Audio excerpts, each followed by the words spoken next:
Good afternoon, everyone.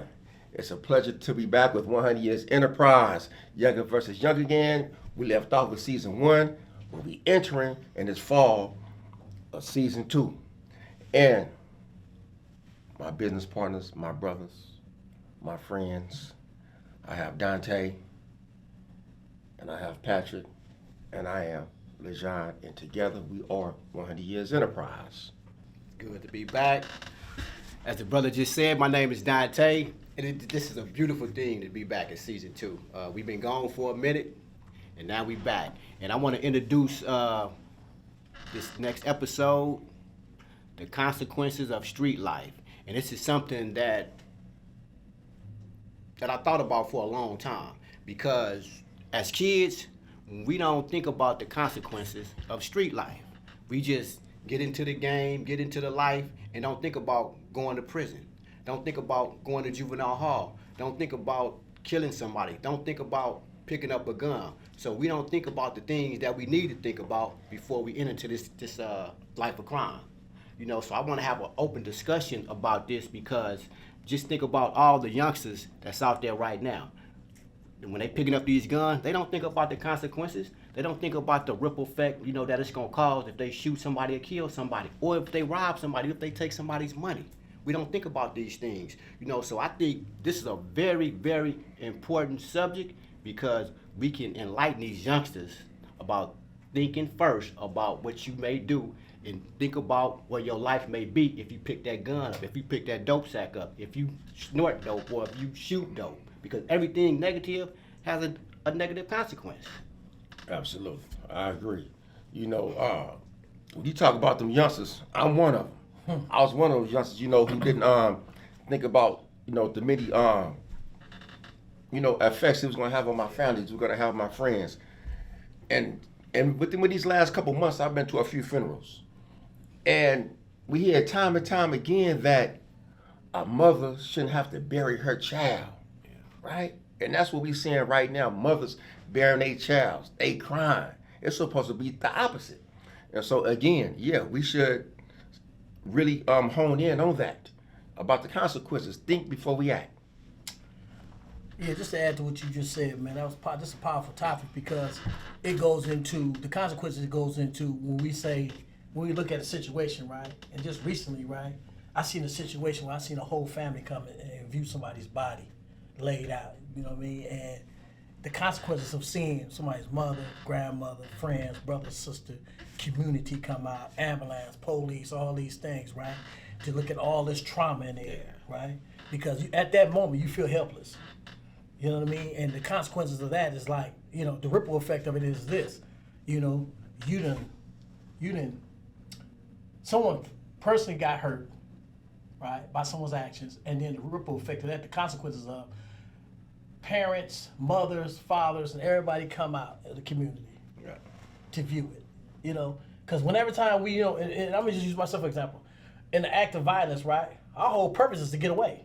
Exactly. We don't even look at the consequences of what we left behind, right? And so now that I changed my life, right, and come out and try to really help make the community more sound and solid, I see these things, the consequences, like, wow. It took Fahim, when I seen that act, we had to ride and just kind of like decompress. Because a moment of seeing someone come up crying and holler, it's like a moment of helplessness. Why this happened? All these questions come out, something that we could have been prevented. So the consequences is deep, because we don't look at that when we commit these acts. We don't even fathom how much hurt, not just hurt to that immediate family, but the ripple effect of the community. Right. And so yeah, it's a powerful topic, man. Exactly. And I think that comes with maturity, and also getting in touch with your emotional side, because I'm just looking at my life, growing up. It's like I ain't care about nothing.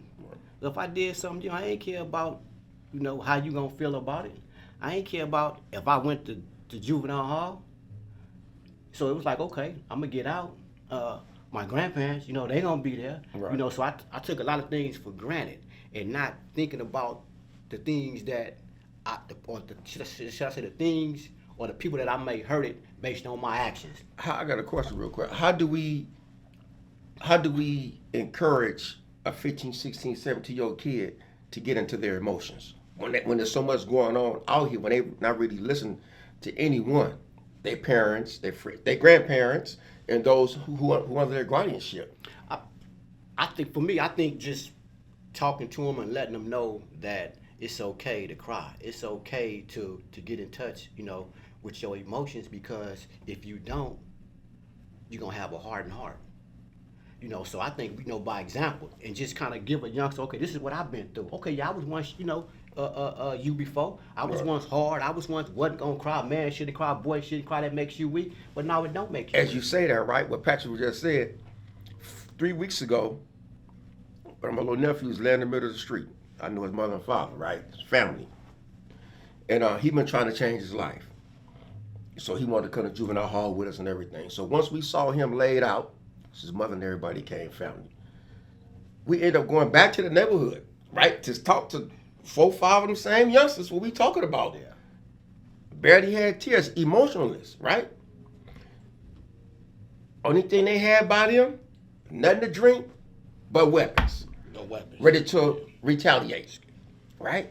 So now, them not being able to understand what's really going on, but the hurt they felt behind their friends. So at that particular time, how do we say, man, let that go? When somebody else just got knocked down, a shot. How do we get in it? Because I was in the gym yesterday, and a guy asked me, he said, man, what you gonna, to me, a personal question, what you gonna do about these kids out here in the streets who carrying these guns?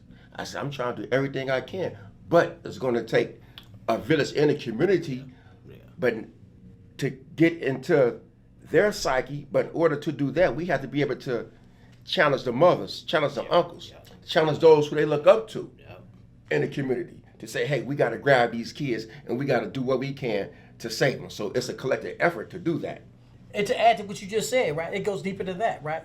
It takes us as a community, right? If we say, right, that we are really, really challenging the status quo in regards to how we can save our children. Right. When I mean our children, what does that look like?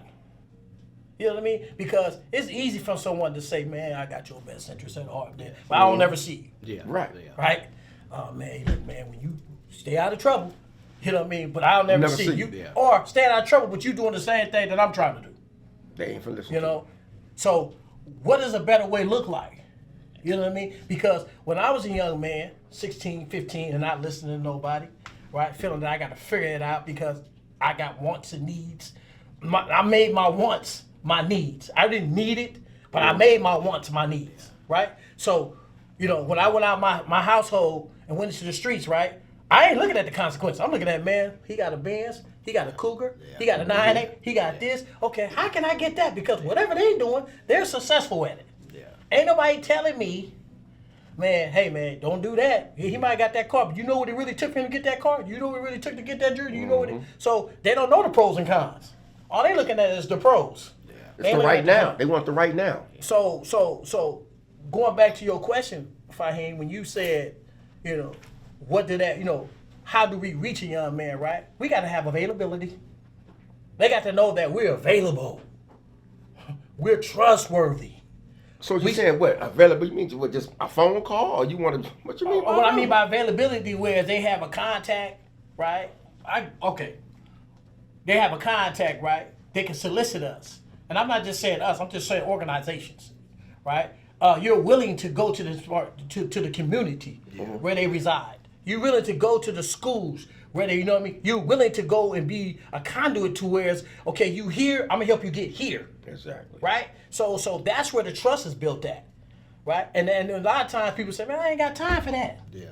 Yeah. You got to make time for right. it. If you ain't got time for them, then you leave them to their own demise. And us as a community, right? We should want. That's like if that's my direct son, and my son say I'm going through something. That's my son. I'm gonna feel that. Man, Pop, I'm getting ready to get out here and kill somebody. I'm getting ready to go rob. I'm gonna feel the consequences of that and go, man, hold on, let me get there. Yeah. We should have the same. I wouldn't say. Well, we should have in parallel to that degree of empathy for a situation to say, man, I'm willing to go and provide as much as I can to help that young man, not do what we once did. Yeah. So, That's right. And then, even I'm just sitting there thinking, right? It starts with home. That's where it starts at. And then just keep it 100, just keeping it real. Some of these parents is off the hook. Yeah. So if They're the I'm main not, enablers. so if I'm not, showing some kind of compassionate in the home, and I'm, telling my son or my daughter, yeah, that MF, killed your cousin or killed, he go a gun. So it's like that makes our job harder. Mm-hmm. So, and I'm just looking at the society, especially with our folks. I'm thinking about how I was, and I'm seeing the same thing today. So it's like it took us to go through prison to tap into our emotional side. It took us to go through something. So it's gonna be a struggle to combat that.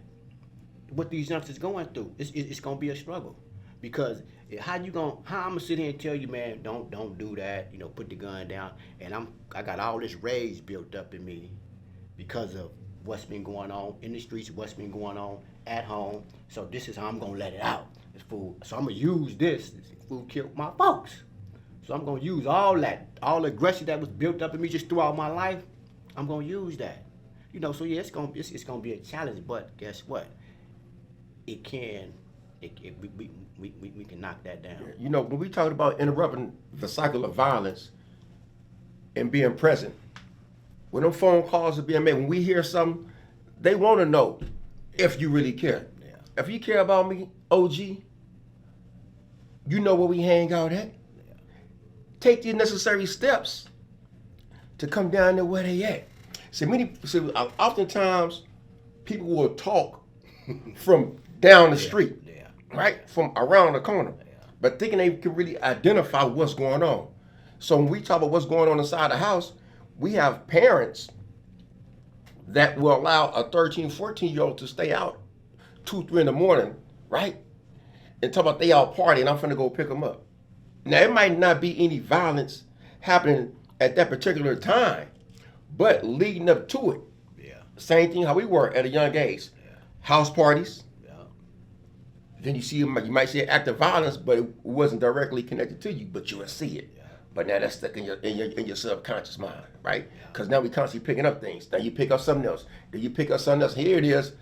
I'm only 14 now. A year passed. I just saw so many things happen inside the streets, and mother, father, auntie, whoever it was that lost control of us or didn't care about the times we were coming in. Wasn't checking homework. Yeah. Wasn't saying what we doing inside of who we talking to on the phones. Now it's all about who we communicate with on social media.